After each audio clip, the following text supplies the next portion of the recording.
Hello အားလုံးပဲမင်္ဂလာပါကျွန်တော်ဒီနေ့ BMW 5C F10 ရဲ့တကားဖြုံနေအရှိတကားဖြုံနေလေးကိုကျွန်တော်ပြပြပေးမယ်နော်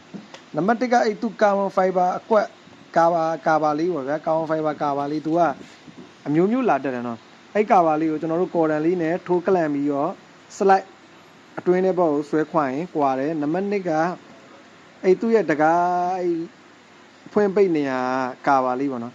အဲ့ကာဘာလေးကသူတို့ဂျာမနီတွေယူရိုပတွေကားတွေထုံးစံတိုင်းပဲပဲခွာတာနည်းနည်းလေးခတ်တယ်ဘာကြောင့်ခတ်တာလဲဆိုတော့သူ့မှာမီးချောင်းလေးပါတယ်ကော်မီးချောင်းလေးပါ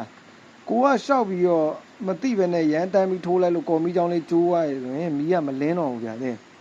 အဲ့တော့ဂယူးဆိုင်ပြီးတော့သူ့ရဲ့ကလစ်လေးတွေကိုဆန်းပြီးတော့တေချာထိုးပြီးဖြုတ်ရတာပေါ့နော်အဲ့မှမြင်ရဗျာအဲ့ကော်မီးချောင်းလေး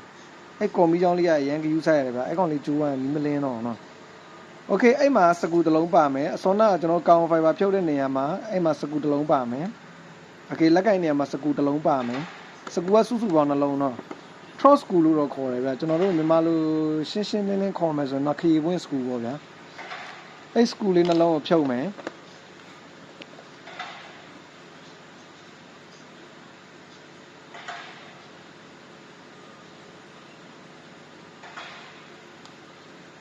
အဲ့စကူလေးနှလုံးဖြုတ်ပြီးသွားပြီဆိုရင်